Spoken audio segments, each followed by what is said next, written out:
जैसा कि हमने पिछले क्लास में जो रिप्रोडक्शन का मेरा पिछला जो फर्स्ट वीडियो लेक्चर था, उसमें हमने बाबू रिप्रोडक्शन को डिफाइन किया था कि what is the meaning of reproduction, reproduction का डेफिनेशन क्या होता है। उसके साथ साथ रिप्रोडक्शन के डेफिनेशन के साथ किसी भी ऑर्गेनिजम्स का जो लाइफ साइकिल होता है, तो किसी भी ऑर्गेनिजम्स के लाइफ साइकिल में कितनी इवेंट्स होती हैं, कौन कौन स्टेज होते हैं, उसके बारे में हमने बताया था। किसी भी ऑर्गेनिजम्स का जो लाइफ साइकिल होता है उसमें हमने अलग अलग स्टेज के बारे में डिस्कस किया था। उसमें हमने जुवेनिलिटी के बारे में डिस्कस किया था, मैच्योरिटी के बारे में डिस्कस किया था, एजिंग के बारे में डिस्कस किया था, सेनेसेंस के बारे में बताया था। या जो अलग अलग जो इवेंट्स होता है, इवेंट्स के लिए हमने एक फ्लो चार्ट बनाया था, और उसी इवेंट्स में हमने ऑर्गेनिज्म से ही स्टार्ट करके ऑर्गेनिज्म तक ही खत्म किया था, चाहे वो मेथड सेक्सुअल था, चाहे वो मेथड एसेक्सुअल था। आज का जो लेक्चर है बाबू, जैसा कि हमने रिप्रोडक्शन के बारे में बताया था कि रिप्रोडक्शन वह एक बायोलॉजिकल प्रोसेस होता है, वाइटल प्रोसेस होता है, जिसमें कोई भी पेरेंटल ऑर्गेनिज्म, कोई भी पेरेंटल जनरेशन, कोई भी मदर सेल अपने ही जैसा ऑफस्प्रिंग को, अपने ही जैसा प्रोजेनी को, अपने ही जैसा यंग वंस को प्रोड्यूस करती है, या सेक्सुअली या एसेक्सुअली उसी बायोलॉजिकल प्रोसेस को, उसी बायोलॉजिकल मेथड्स को क्या कहा जाता है, रिप्रोडक्शन। ठीक है, आज का जो हमारा रिप्रोडक्शन का सेकंड जो वीडियो लेक्चर हम बनाने जा रहे हैं, उसमें हम दो टॉपिक को कवर करेंगे। पहला है what is the importance of reproduction, और सेकंड टॉपिक होगा the basic features of reproduction. तो रिप्रोडक्शन है, बायोलॉजिकल प्रोसेस है, इसका इंपॉर्टेंस क्या है। ठीक है, रिप्रोडक्शन है तो उसकी इंपॉर्टेंस क्या है, इंपॉर्टेंस है तो इसका बेसिक फीचर्स ऑफ रिप्रोडक्शन क्या है। तो सबसे पहले जो आज का हमारा हेडिंग है उसको हम देखेंगे, इंपॉर्टेंस ऑफ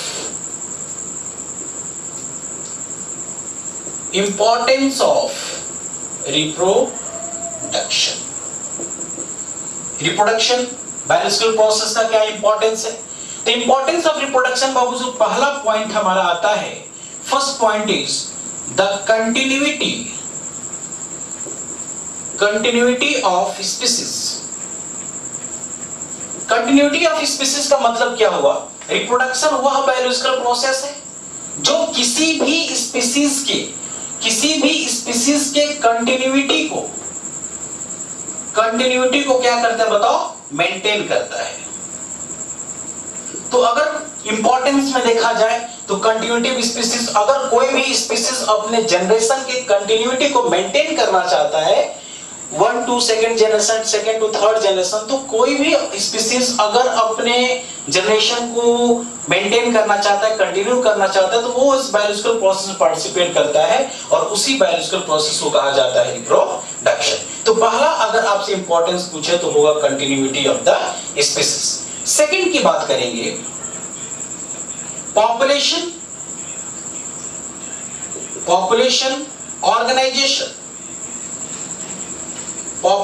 ऑर्गेनाइजेशन की बात करते हैं।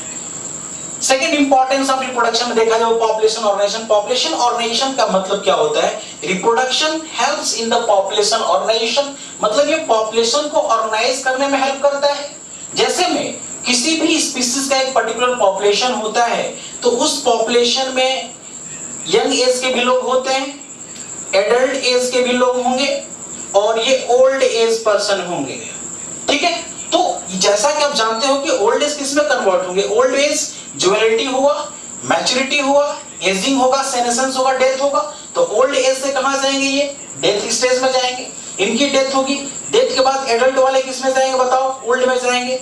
यंग वाले किस में आएंगे, एडल्ट में। तो इस कंटिन्यूटी को मेंटेन करने के लिए, पॉपुलेशन को ऑर्गेनाइज करने के लिए जो प्रोसेस की हमें इंपॉर्टेंस होती है, जिस प्रोसेस की हमें नीड होती है, that process is known as that is the population organization. तो to maintain the population organization of the young age person, adult and old age person, there is need या importance of reproduction। Third point की हम बात करते हैं, जो importance of reproduction में है बाबू, that is the variation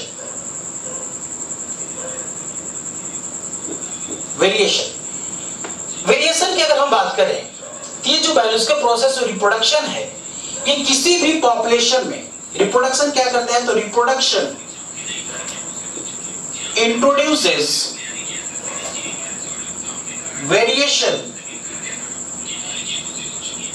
in population. Reproduction क्या करता है? पॉपुलेशन में वेरिएशन को इंट्रोड्यूस करता है।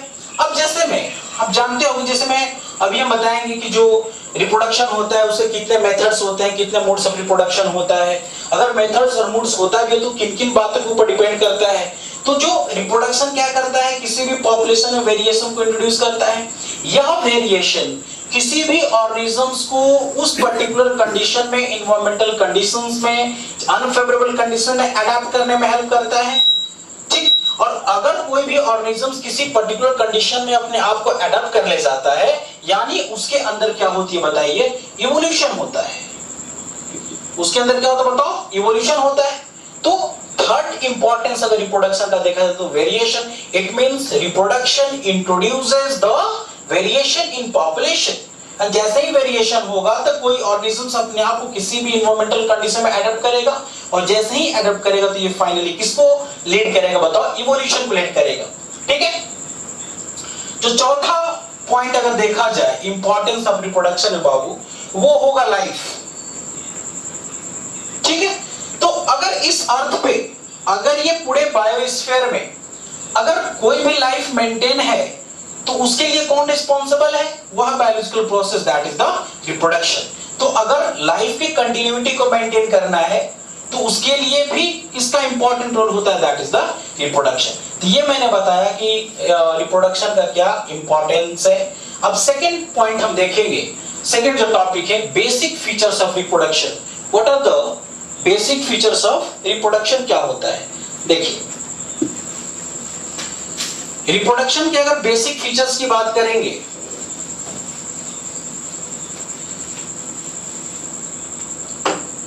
सेकंड टॉपिक जो है basic features of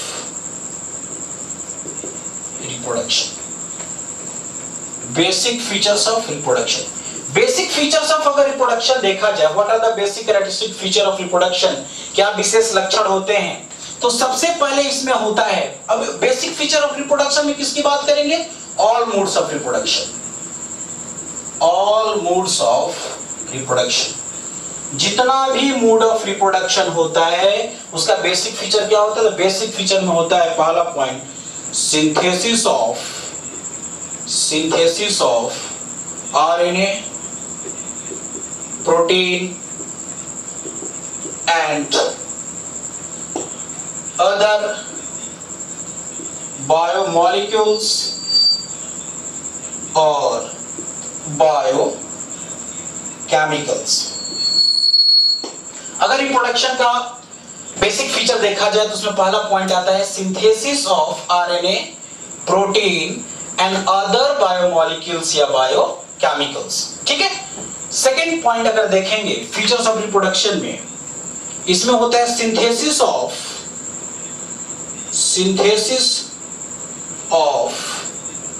DNA.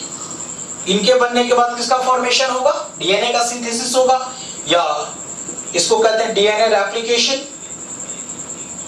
DNA replication होगा, और जैसे ही डीएनए रेप्लिकेशन होगा, तीसरा जो पॉइंट आता है इसमें डीएनए रेप्लिकेशन के बाद, सिंथेसिस ऑफ डीएनए के बाद सेल डिवीजन होगा। Whether the cell division will be the mitotic, amitotic, meiotic। ठीक है, सेल डिवीजन होगा। चौथा जो इसमें पॉइंट आता है, सेल डिवीजन के बाद क्या होगा बताओ? ग्रोथ ऑफ द सेल्स होगा।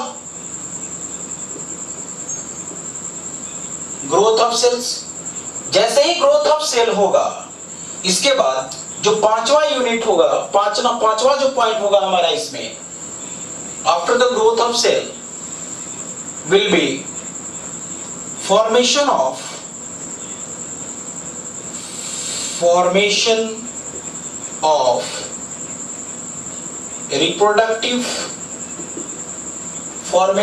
reproductive unit। ठीक है, रिप्रोडक्टिव यूनिट का फॉर्मेशन होगा।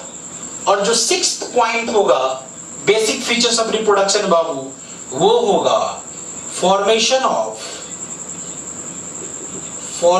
Of new individual formation of new individual from reproductive unit. Reproductive unit से किसका फॉर्मेशन बताओ? नए इंडिविजुअल का फॉर्मेशन। तो these are the importance and the basic features of reproduction को हमने अभी बताया। अब देखा जाए जो नेक्स्ट टॉपिक है इसके बाद, वो है modes of reproduction. Our next topic is modes of reproduction. Modes of reproduction मतलब रिप्रोडक्शन के कितने मोड्स होते हैं, कितने टाइप्स होते हैं।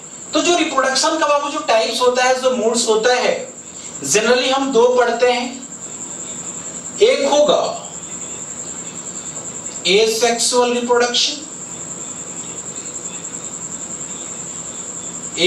रिप्रोडक्शन, और जो दूसरा मोड्स होता है उसको कहा जाता है सेक्सुअल रिप्रोडक्शन। ये सेक्सुअल रिप्रोडक्शन। लेकिन अब main question, the question in front of us is there are two modes of reproduction, asexual reproduction और sexual reproduction। लेकिन अब एक क्वेश्चन हमारे सामने ये आता है कि दोनों मोड ऑफ रिप्रोडक्शन किन बातों के ऊपर डिपेंड करता है, क्यों, किसके बेसिस पे हम कहेंगे कि ये सेक्सुअल मोड ऑफ रिप्रोडक्शन होगा या सेक्सुअल मोड ऑफ रिप्रोडक्शन होगा। तो उसमें पहला पॉइंट आता है बाबू, किसी भी ऑर्गेनिजम्स का structural complexity.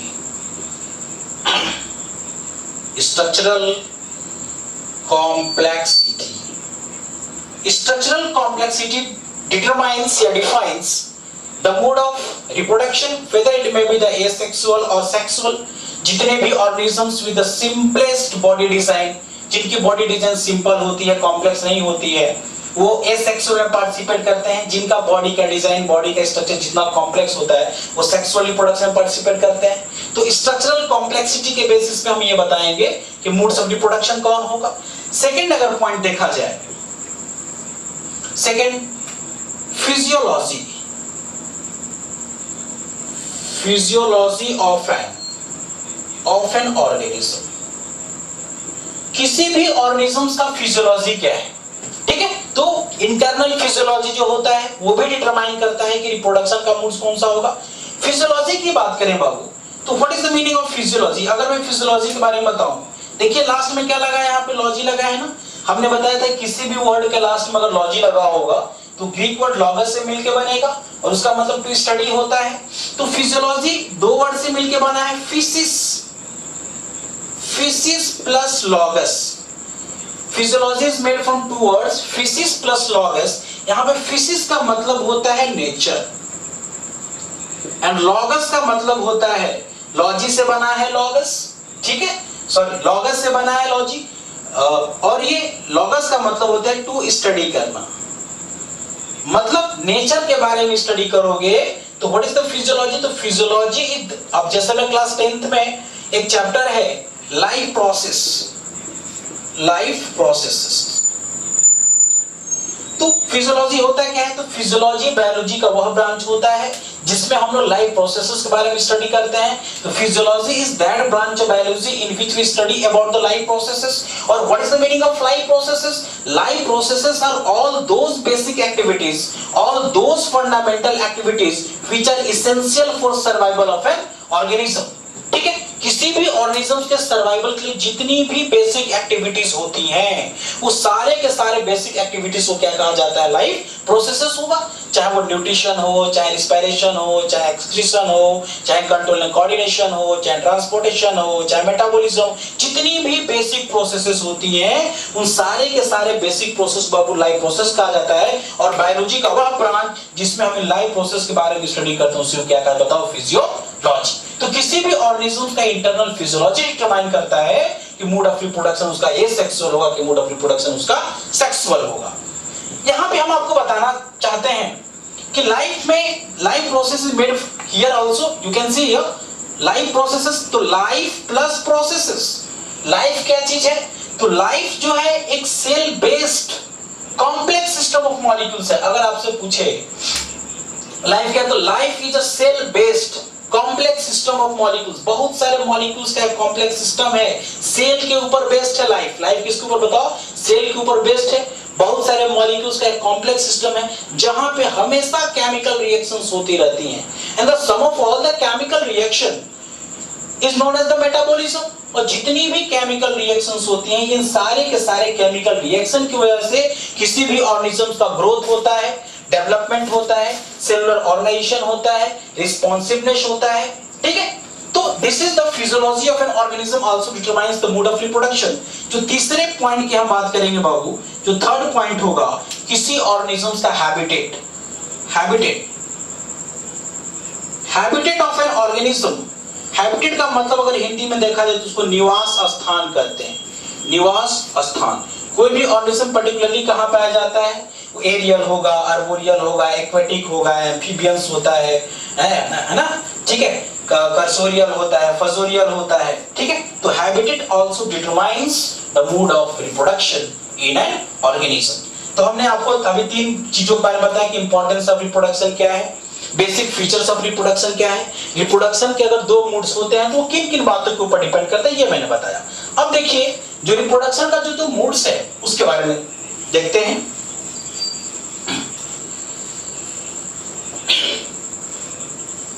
I am going to classify the reproduction into 2 forms.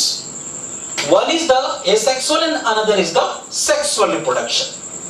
Asexual reproduction को बाबू हम लोग एपोमिक्सिस भी कहते हैं। एसेक्सुअल रिप्रोडक्शन का अगर टेक्निकल टर्म अगर देखा जाए तो एपोमिक्सिस, और सेक्सुअल रिप्रोडक्शन को देखा जाए तो इसको हम लोग एम्फीमिक्सिस कहते हैं। एम्फीमिक्सिस। एपोमिक्सिस का मतलब क्या होता है? एपो का मतलब ये ग्रीक वर्ड से मिलकर बना है। एपो का मतलब होता है विदाउट, और मिक्सिस का मतलब होता है मिक्सिंग।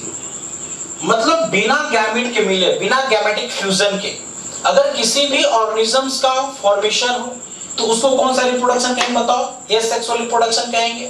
और इसमें कितने पेरेंट इन्वॉल्व होते हैं एसेक्सुअल रिप्रोडक्शन में? एक ही पेरेंट इन्वॉल्व होगा, इससे उसको क्या कहते बताओ? मोनोपैरेंटल। तो एसेक्सुअल रिप्रोडक्शन कैसा होता है बताओ? मोनोपैरेंटल होगा। ठीक है, इसको मैंने क्या बोला? दूसरा नाम एपोमिक्सिस। जो सेक्सुअल रिप्रोडक्शन होता है इसके लिए टेक्निकल टर्म हम देंगे एम्फीमिक्सिस। तो एम्फी का मतलब होता है बाबू डुअल, और मिक्सिस का मतलब क्या होता है? मिक्सिंग। जैसा कि आप लोग जानते हैं एम्फीबियंस, एम्फी का मतलब डुअल, बियंस का मतलब टू बियर, जो बियर करे, जो दोनों जगहों पे पाया जाए। तो सेक्सुअल रिप्रोडक्शन को हमने क्या बोला? एम्फीमिक्सिस। एम्फी का मतलब डुअल और मिक्सिस का मतलब मिक्सिंग। मतलब 2 opposite gametes from 2 opposite sex, one will be from the male and another will the female, unite together to forms the zygote। ठीक है, तो हमने ये बताया। अब देखिए जो सेक्सुअल रिप्रोडक्शन होगा, एक क्वेश्चन हम आपको बताते हैं, ये बहुत इंपॉर्टेंट क्वेश्चन है कि इवोल्यूशन पॉइंट ऑफ व्यू से अगर देखा जाए तो ये सेक्सुअल रिप्रोडक्शन इंपॉर्टेंट है कि सेक्सुअल रिप्रोडक्शन इंपॉर्टेंट है? तो अगर इवोल्यूशनरी पॉइंट ऑफ व्यू से देखा जाए तो sexual reproduction is more important, क्योंकि सेक्सुअल रिप्रोडक्शन क्या क्रिएट करता है बताओ? Sexual reproduction creates variation. क्योंकि, और इसमें वेरिएशन कैसे होता है? क्योंकि in sexual reproduction genetic recombination या crossing over takes plus cell division में आप लोग पढ़ेंगे कि प्रोफेज फर्स्ट में पैचिटिन स्टेज में क्या होता है? क्रॉसिंग ओवर होता है, जेनेटिक रिकॉम्बिनेशन होता है, तो वहां से वेरिएशन क्या होता है बताओ? क्रिएट होता है। अब देखा जाए एसेक्सुअल रिप्रोडक्शन जो है बाबू, हमने इसको मोनोपैरेंटल बोला, यूनिपैरेंटल बोला, टेक्निकल टर्म हमने एपोमिक्सिस दिया, इसको हमने एम्फीमिक्सिस बताया।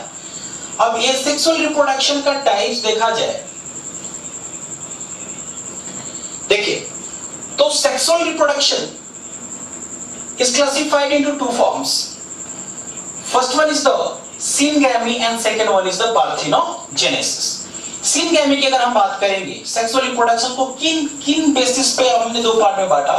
तो on the basis of formation of gametes.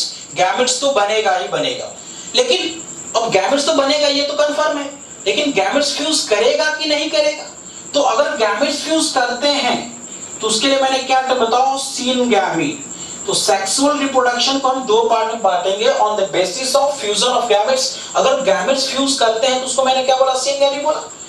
अब ये बात यहाँ पे आता है कि जो गैमेट फ्यूज करते हैं वो गैमेट्स है कैसे। हो सकता है एक फ्लैजेलेटेड हो, एक नॉन फ्लैजेलेटेड हो, एक मोटाइल हो, एक नॉन मोटाइल हो। मोटाइल का मतलब मूवेबल, दूसरा नॉन मोटाइल जो मूव ना करे।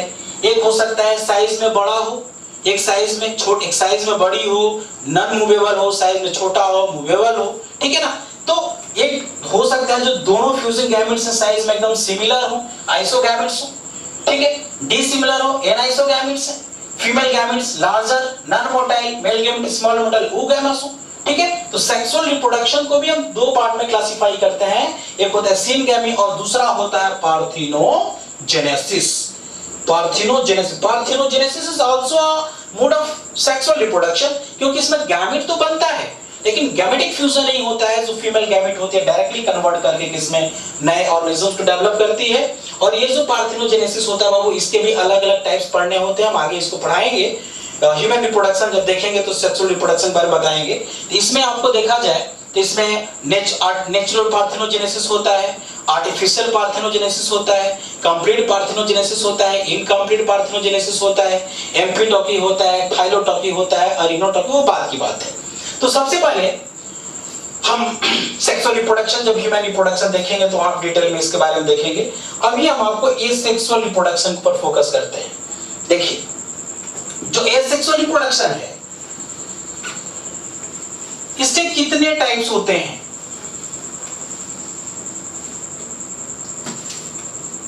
एसेक्सुअल रिप्रोडक्शन, तो हमने बताया कि एसेक्सुअल रिप्रोडक्शन से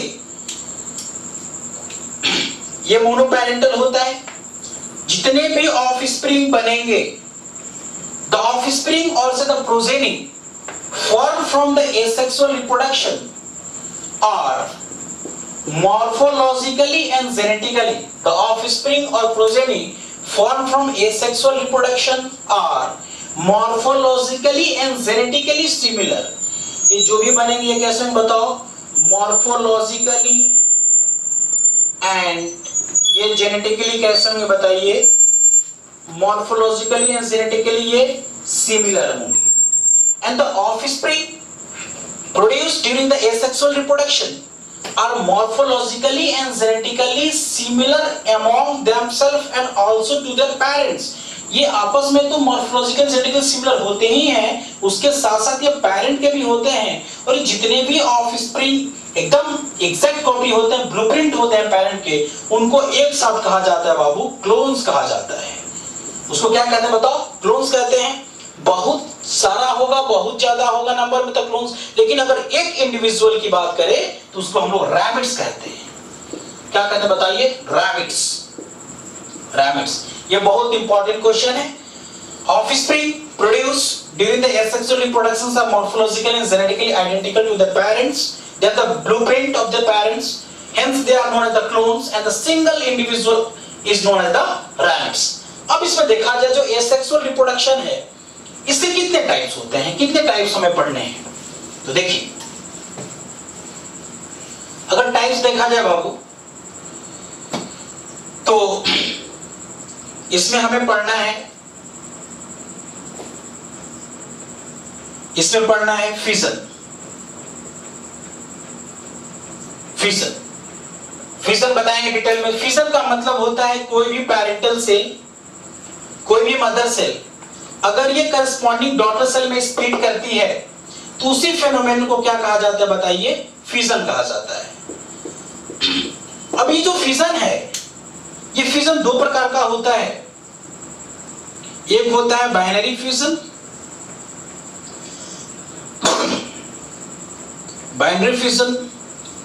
और दूसरा होता है मल्टीपल फ्यूजन। बाइनरी फ्यूजन और दूसरा होता है मल्टीपल फ्यूजन, ठीक है। तो on the basis of splitting of a parental cell into its corresponding daughter cells, this fusion is classified into two forms, binary fusion, multiple fusion. अगर एक parental cell दो डॉटर सेल को बनाता है तो ये क्या बताओ, बाइनरी फ्यूजन है। और मोर देन 2 डॉटर सेल को ये बनाता है तो उसको क्या कहेंगे बताइए, मल्टीपल फिजन कहा जाता है। अब यहाँ पे ये क्वेश्चन बाबू एक बात हम बताएंगे आपको कि कोई भी, अब ये जो बाइनरी फिजन है तो this binary fission is also classified into the corresponding forms on the basis of the plane of division.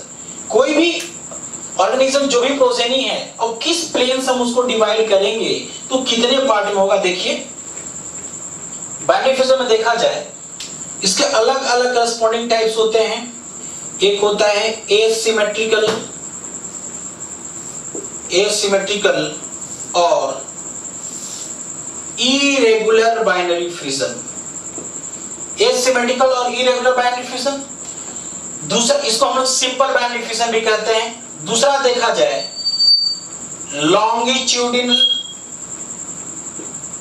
Longitudinal binary fission. तीसरा जो होता है वो होगा ट्रांसवर्स बाइनरी फिजन और चौथा जो होता है ऑब्लिक बाइनरी फिजन। ठीक है, एसिमेट्रिकल और इरेगुलर बाइनरी फिजन में जैसे में किन ऑन द बेस हमने बताया कि हमने बाइनरी फिजन को 4 पार्ट में क्लासिफाई किया on the basis of plane of division. मतलब जो भी सेल है उसको हम किस प्लेन में डिवाइड करते हैं, उसकी सिमेट्री के बेसिस पे 4 पार्ट में हमने बांटा। ये कोई भी सेल है, अगर कोई सिमेट्री नहीं है किसी भी प्लेन से आप काटो और ये 2 पार्ट में डिवाइड हो जाती है, सॉरी नहीं होती है, इसमें सिमेट्री ही नहीं है, तो क्या बताओ, एसिमेट्रिकल और इरेगुलर बाइनरी फिजन। ये सेल है, अगर हम इसको एक सीधे लॉन्गिट्यूडिनल एक्सिस से काटेंगे और ये 2 इक्वल पार्ट में बढ़ जाए, इसको हम क्या बोलेंगे बताओ, लॉन्गिट्यूडिनल बाइनरी फिजन कहेंगे। अगर इसको हम ट्रांसवर्स एक्सिस से डिवाइड करेंगे तो उसको क्या कहेंगे बताओ, ट्रांसवर्स बाइनरी फिजन। और ऑब्लिक टिल्टेड अगर हम काटते हैं 2 पार्ट में बढ़ जाता है तो क्या कहेंगे बताओ, ऑब्लिक बाइनरी फिजन। तो बाइनरी फिजन को हमने कितने पार्ट में बताया बताओ, 4। एसिमेट्रिकल इरेगुलर बाइनरी फिजन, ठीक है, किसी भी प्लेन से काटो डिवाइड हो जाएगा बॉडी। लॉन्गिट्यूडिनल बाइनरी फिजन एक ही। अब देखिए जो एसिमेट्रिकल और इरेगुलर बाइनरी फिजन है वो अमीबा में हमें पढ़ना होता है। जो हमें लॉन्गिट्यूडिनल बाइनरी फिजन है बाबू वो होता है पैरामीशियम, सॉरी ये होता है लॉन्गिट्यूडिनल देखा जाए तो ये होता है Euglena and Trypanosoma. Euglena and Trypanosoma में हमें क्या पढ़ना होता है बताओ, longitudinal binary fission. Transverse binary fission अगर देखा जाए ये होता है पैरामीशियम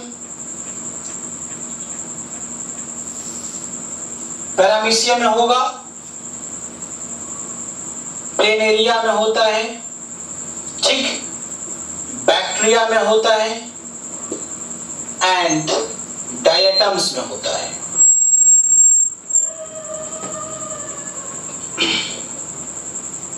ठीक है, तो ट्रांसवर्स बाइनरी फिजन हम बॉडी को ट्रांसवर्स एक्सिस से 2 पार्टों में काटेंगे। इसमें पैरामीशियम में हुआ, प्लेनेरिया में हुआ, बैक्टीरिया में हुआ और डायटम्स में हुआ। जो डायनोफ्लेजलेट्स के मेंबर होते हैं उसमें कौन सा फिजन होता है बताओ, ऑब्लिक बाइनरी फिजन। तो और मल्टीपल फिजन फिर हम आगे देखेंगे कि मल्टीपल फिजन, देखिए जो अमीबा होता है ना, तो अमीबा में बाइनरी फिजन भी होता है बाबू और मल्टीपल फिजन होता है। On the onset of favourable condition, जब कंडीशंस फेवरेबल होंगी तो अमीबा में कौन सा फिजन होगा बताओ, बाइनरी फिजन। और जब कंडीशंस अनफेवरेबल होती हैं तो अमीबा इंसिस्टेंट होता है, उसमें हम क्या पढ़ेंगे बताओ, मल्टीपल फिजन पढ़ेंगे। ठीक है, तो अमीबा में और प्लाज्मोडियम में जो मलेरियल पैरासाइट होता है उसमें कौन सा फिजन हम पढ़ेंगे बताओ, मल्टीपल फिजन। हमने देखा asymmetrical irregular binary fission in case of amoeba, longitudinal binary fission हम देखा यूग्लिना और ट्रिपैनोसोमा, ट्रांसवर्स बाइनरी फिजन देखा paramecium, planaria, bacteria and diatoms and oblique binary fission हमने डायनोफ्लेजलेट्स के मेंबर में देखा, सीरेटियम वगैरह में होता है। ठीक है, अब देखिए फिजन के बाद बाइनरी फिजन तो हमने आपको बता दिया कि कोई भी पैरेंटल सेल अगर 2 डॉटर सेल में स्प्लिट होती है तो उसको बाइनरी फिजन हमने बोला। मोर देन 2 डॉटर सेल में स्प्लिट होती है तो मल्टीपल फिजन बोला। फिजन के बाद बाबू हमें पढ़ना है बडिंग। बडिंग के 2 फॉर्म होते हैं, एक होता है एक्सटर्नल बडिंग और दूसरा होता है इंटरनल बॉडी, एक्सटर्नल बॉडी और इंटरनल बॉडी। अगर बट पेरेंटल बॉडी के आउटर सरफेस पे ग्रो करे तो उसको एक्सटर्नल बॉडी कहा जाएगा। जो भी पेरेंटल सेल है अगर उसके बॉडी के अंदर ही बड ग्रो करे उसको क्या कहेंगे बताओ, इंटरनल बॉडी। और इसी इंटरनल बड को हम लोग जेम्यूल्स कहा जाता है। इंटरनल बॉडी को क्या कहते हैं बताओ, जेम्यूल फॉर्मेशन। ठीक है, जो एक्सटर्नल बॉडी होगा आप देखेंगे हाइड्रा में, ईस्ट में क्या होता है, एक्सटर्नल बॉडी पढ़ना होता है, और इंटरनल बॉडी यानी जेम्यूल फॉर्मेशन। ठीक है, आगे देखिए, बडिंग के बाद जो नेक्स्ट टाइप में पढ़ना है, बडिंग, फ्रेगमेंटेशन,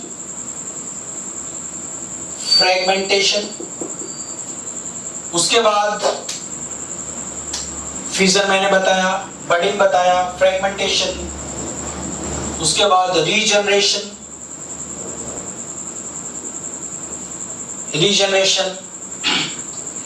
उसके बाद spore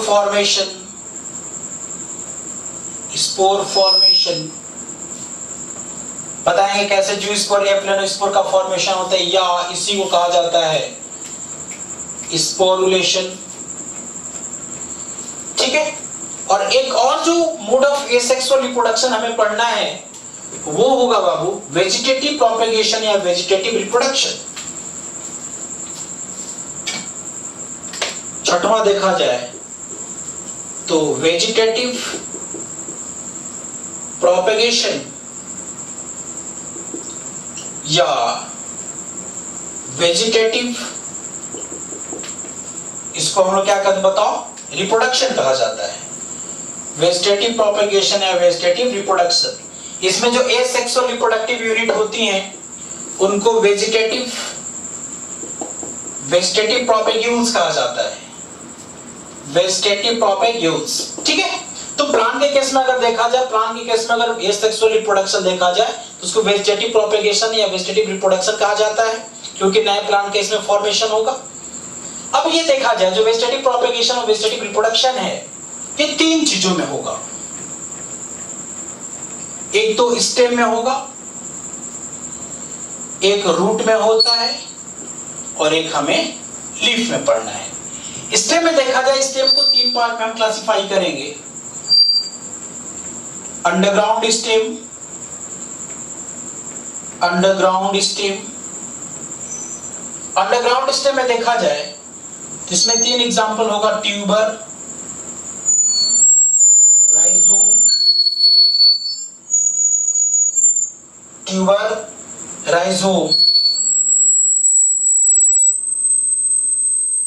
and bulb. Tuber, rhizome and bulb होगा अंडरग्राउंड स्टेम में। उसके बाद देखा जाए सब एरियल स्टेम में देखा जाए इसमें आएगा आपको रनर एंड सकर। ठीक, एरियल स्टेम देखा जाए बाबू, एरियल स्टेम इसमें आता है आगे। ठीक, रूट में देखा जाए तो रूट में जो एसेक्सुअल रिप्रोडक्शन वेजिटेटिव प्रोपेगेशन होगा वो होगा asparagus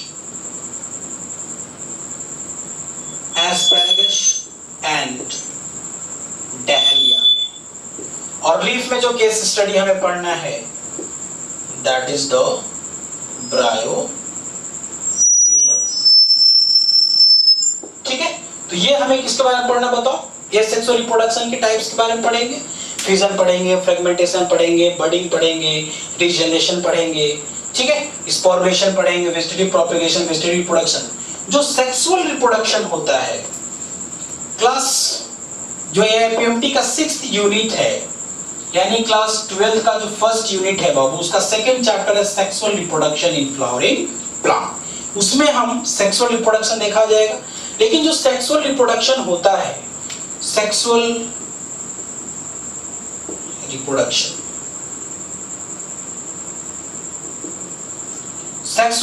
is classified into 3 forms on the basis of events, on the basis of occurrence of events के आधार पे सेक्सुअल रिप्रोडक्शन को 3 पार्टों में क्लासिफाई करते हैं। एक होता है प्री फर्टिलाइजेशन,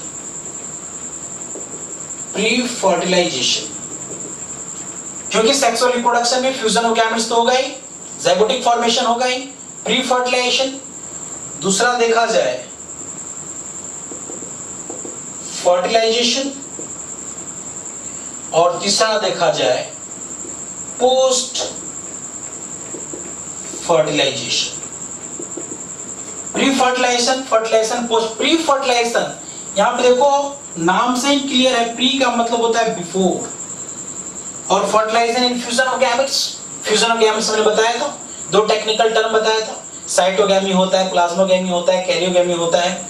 इसमें प्री फर्टिलाइजेशन में कौन कौन सी इवेंट्स होती हैं? 2 होगा। एक होता है गैमेटोजेनेसिस, और दूसरा होता है गैमेटिक ट्रांसफर। गैमेटोजेनेसिस होगा और गैमेट ट्रांसफर। तो फर्टिलाइजेशन से पहले हम 2 इवेंट्स के बारे में स्टडी करेंगे। गैमेटोजेनेसिस, गैमेट का फॉर्मेशन होगा, और जब गैमेट बनेंगे तो मेल एंड फीमेल गैमेट का फ्यूजन बहुत इंपॉर्टेंट है, तो गैमेटिक ट्रांसफर होगा, या उसको इंसेमिनेशन कहा जाता है। फर्टिलाइजेशन में देखा जाए तो फर्टिलाइजेशन में कितने टाइप्स होते हैं? तो फर्टिलाइजेशन में 2 चीज पढ़ना है, types and condition. External fertilization होगा, इंटरनल फर्टिलाइजेशन होगा, और किस कंडीशन के बेसिस पे वो हमें स्टडी करना है। जो पोस्ट फर्टिलाइजेशन, चूंकि जब फर्टिलाइजेशन हो जाएगा तो जाइगोटिक फॉर्मेशन होगा, जाइगोट का फॉर्मेशन हो जाएगा। अब उसमें हम लोग क्या पढ़ेंगे बताइए? इसमें पढ़ना होता है एम्ब्रियोजेनेसिस। इट मींस जाइगोट बनने के बाद जाइगोट में रिपीटेड माइटोटिक डिवीजन होगा, यानी क्लीवेज होगा, और क्लीवेज में क्या होगा? मल्टीस्टेज जो ब्लास्टोसिस्ट स्टेज बनता है, एम्ब्रियो का फॉर्मेशन होगा, दैट इज एम्ब्रियोजेनेसिस। और जो रिपीटेड माइटोटिक डिवीजन होगा उसको क्लीवेज कहा जाता है। और जाइगोट के बाद अलग-अलग जो डिफरेंट सेल स्टेज होते हैं उसको हम लोग क्या कहते हैं बताइए? ब्लास्टोमियर्स कहा जाता है। तो हमने जस्ट अभी आपको एक ओवरव्यू दिया कि सेक्सुअल रिप्रोडक्शन के कितने टाइप्स हैं, सेक्सुअल रिप्रोडक्शन के कितने इवेंट्स के बेसिस पर कितने पार्ट में क्लासिफाई करेंगे। अब जो क्लास 12th में जो रिप्रोडक्शन इन ऑर्गेनिज्म जो चैप्टर है, स्टार्टिंग में वो जो जिस टॉपिक को डिस्कस करते हैं बाबू, वो है लाइफ स्पैन। वो है लाइफ स्पैन। लाइफ स्पैन देखिए, लाइफ स्पैन क्या होता है? अगर इसका हिंदी देखा जाए तो जीवन अवधि, ड्यूरेशन की बात करते हैं तो स्पैन होता है। What is it? How will you define the lifespan? Lifespan is defined as the time duration या time interval between birth to the natural death of an organism. Natural death, तो birth से लेकर के natural death के बीच में जो duration होता है, जो टाइम इंटरवल होता है, उसी को क्या कहते हैं बताओ? Life span. What is the meaning of lifespan? Lifespan is the time duration interval between birth to the natural death of an organism. एक बात बताते हैं, लाइफ स्पैन से रिलेटेड हम 2 पॉइंट बताते हैं।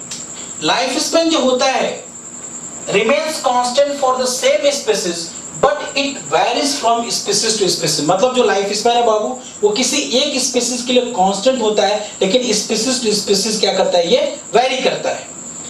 आगे सेकंड पॉइंट बताते हैं, लाइफ स्पैन इज, बहुत इंपॉर्टेंट पॉइंट बताने जा रहे हैं आपको। Life span is not necessarily correlated with the body size of an organism. किसी भी ऑर्गेनिज्म्स के बॉडी साइज से हम लाइफ स्पैन को कोरिलेट नहीं कर सकते। जैसे में अगर देखा जाए एग्जांपल हम देखें, एग्जांपल अगर देखा जाए इसमें होगा आपको क्रो एंड पैरट। हमने बोला कि life span is not necessarily correlated with the body size of an organism ना, तो यहाँ पे क्रो एंड पैरट में देखो, क्रो की जो लाइफ स्पैन होती है 15 इयर्स होती है, और पैरट की जो लाइफ स्पैन होती है, कॉर्वस इसको कहा जाता है, सिटेकुला पैरट को, 140 इयर्स होती है। कितना एज का डिफरेंस है आप देख सकते हैं, जबकि इनकी बॉडी की जो शेप है, साइज अप्रॉक्स सिमिलर होती है। तो यही बोला कि life span is not necessary, उसको हम लोग बॉडी साइज से कोरिलेट नहीं कर सकते हैं। कोई ऑर्गेनिज्म बहुत बड़ा होगा, उसका लाइफ स्पैन बहुत छोटा होगा, कोई ऑर्गेनिज्म बहुत छोटा होगा, उसका लाइफ स्पैन बहुत बड़ा हो सकता है। ठीक है, एक बात और बताते हैं कि whatever be the life span, life span चाहे कुछ भी हो, death is the certain feature, मरना है, डेथ एकदम कैरेक्टरिस्टिक फीचर है, एक्सेप्ट सिंगल सेल्ड ऑर्गेनिज्म। बाबू लाइफ स्पैन कुछ भी हो, death is the certain feature except किसके बताओ, सिंगल सेल्ड ऑर्गेनिज्म। तो जो भी सिंगल सेल्ड ऑर्गेनिज्म होते हैं, सिंगल सेल्ड जो ऑर्गेनिज्म होते हैं ये कैसे होते हैं बताओ, ये इमोर्टल होते हैं, इमोर्टल। और इमोर्टल क्यों होते हैं, क्योंकि इनमें रिप्रोडक्शन कौन सी होती है बताइए, थ्रू द सेल डिवीजन। एक ही पेरेंटल बॉडी होती है, वही पेरेंटल बॉडी सेम स्प्लिट करके दो डॉटर सेल बना लेती है। तो due to the process of cell division this unicellular organisms are immortal, मतलब उनकी डेथ कभी नहीं होती है। ठीक है, अब देखिए हमने यहाँ पे क्या मेंशन किया है, कुछ ऑर्गेनिजम्स और उनका लाइफ स्पैन जो बहुत इंपॉर्टेंट है, एग्जाम में ये अक्सर पूछा भी जाता है, आप इसको अच्छे से ध्यान दीजिएगा। यहाँ पे देखा जाए, जैसे मैं रेडियो ट्री सबसे पहले, और हमने एक ऑर्डर बनाते हुए टोटल लाइफ स्पैन को मेंशन किया है। जैसे में रेडियो ट्री है, सिक्वोया सेम्बिवायरेंस, इसके लाइफ स्पैन 3000 से लेकर के 4000 साल होता है। पीपल फाइकस रिलीजियोसा कहा जाता है, इसका लाइफ स्पैन 2000 से लेकर के 3000 साल होगा। बनियान ट्री फाइकस बेंगालेंसिस 200 से लेकर के 300 ईयर होगा। टॉर्टोइस का 100 से लेकर के 150 ईयर्स। पैरट जो होता है इसका लाइफ स्पैन 140 ईयर्स। मैन का जो लाइफ स्पैन होता है 100 ईयर्स होगा। एलिफेंट का लाइफ स्पैन 60 to 90 ईयर्स होता है। क्रोकोडाइल का लाइफ स्पैन बाबू 60 ईयर होगा। हॉर्स का लाइफ स्पैन 60 ईयर्स होगा। काउ का लाइफ स्पैन 20 to 25 ईयर्स होगा। डॉग का लाइफ स्पैन देखा जाए तो 20 to 30 ईयर्स होता है। बनाना का देखा जाए तो 25 ईयर्स होता है। क्रो का देखा जाए तो 15 ईयर्स होता है। रोज का देखा जाए तो 5 to 7 ईयर्स होता है। राइस प्लांट का देखा जाए तो 3 to 4 मंथ होता है। व्हीट का देखा जाए तो 5 मंथ होता है। फ्रूट फ्लाई का देखा तो 30 डेज। बटरफ्लाई का देखा जाए तो 1 से लेकर 2 वीक होता है। मे फ्लाई की लाइफ स्पैन 1 डे होती है और सिकाडा का लाइफ स्पैन 1 डे होता है, जबकि माइक्रो ऑर्गेनिजम्स का कुछ मिनट से लेकर के फ्यू आवर्स। तो हमने लाइफ स्पैन यहाँ पे मैक्सिमम से लेकर के मिनिमम तक देखा। ठीक है, आप इतना चीज कंटेंट अच्छे से देखेंगे। नेक्स्ट क्लास में हम नेक्स्ट टॉपिक को लेकर के आएंगे और नेक्स्ट क्लास में I will try to explain all the modes and the methods of asexual reproduction which are already mentioned in your NEET PMT syllabus. Okay, thank you, all the best.